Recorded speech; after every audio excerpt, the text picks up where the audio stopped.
इसलिए मुझे कुछ ज्यादा नहीं बोलना है।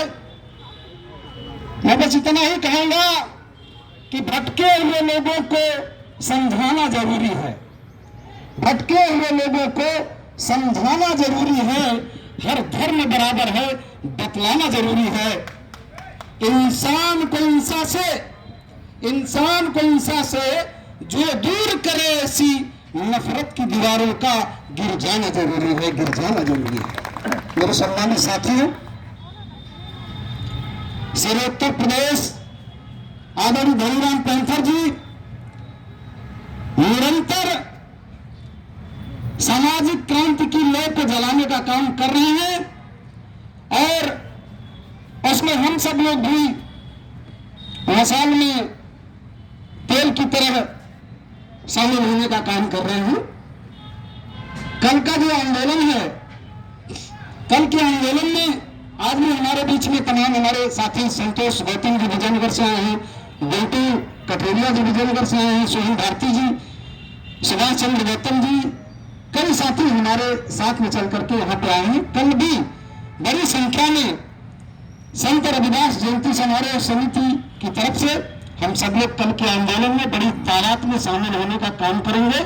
और बिहार की धरती से एक आवाज उठी थी कि हक चाहो तो लड़ना सीखो। अब हमें अपने हक के लिए लड़ने की जरूरत है। हक चाहो तो लड़ना सीखो, कदम मिलाकर चलना सीखो, और जीना है तो लड़ना सीखो। अब आर पार की लड़ाई लड़नी है हमको।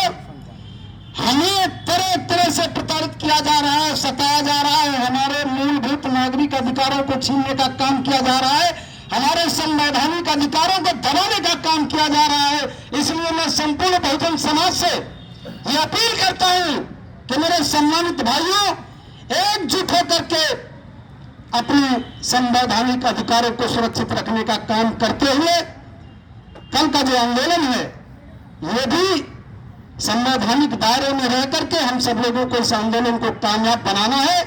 मैं इन्हीं चंद बातों के साथ में एक अपील करना चाहता हूं कि मेरे सम्मानित साथियों, हम सब लोग विजयनगर की धरती पर संत रविदास स्मृति महोत्सव के नाम पर एक विशाल कार्यक्रम का आयोजन निरंतर 37 वर्षों से हमारे साथीगण करते चले आ रहे हैं। लगभग 30 साल से उसकी कमान हम खुद संभाल रहे हैं।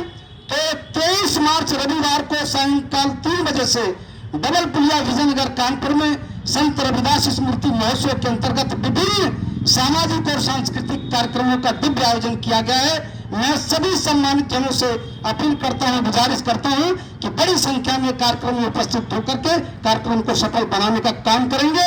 हमारे उस कार्यक्रम का सबसे बड़ा मूल मकसद है, उसमें मेरे हर पंपलेट में, हर कार्ड में छपा रहता है कि शिक्षा है अनमोल रतन, शिक्षा है अनमोल रतन, पढ़ने का सब करे जतन।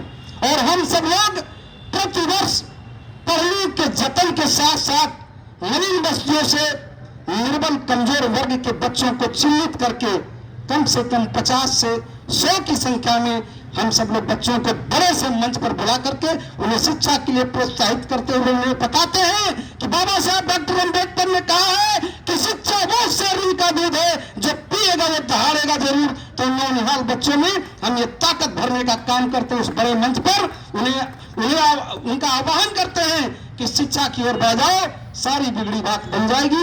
मैं उस मंच पर यह भी बहुत महत्वपूर्ण कार्यक्रम होता है जिसमें हम सब लोग स्लम एरिया से चिन्हित गरीब निर्बल वर्ग कमजोर वर्ग के बच्चों को शिक्षा के लिए प्रोत्साहित करते हुए पठन पाठन सामग्री और एक साहित्य, अपने बहुजन महापुरुषों का एक साहित्य, कुछ किताबें, कुछ कापियां और एक सुंदर सा बस्ता और बोतल पानी की, सब चीजों की व्यवस्था करके पूरी तरीके से हम सब लोग प्रति वर्ष उस मंच पर निरंतर देते चले आ रहे हैं। और 23 मार्च को भी कार्यक्रम उसी मंच पर संपन्न होगा।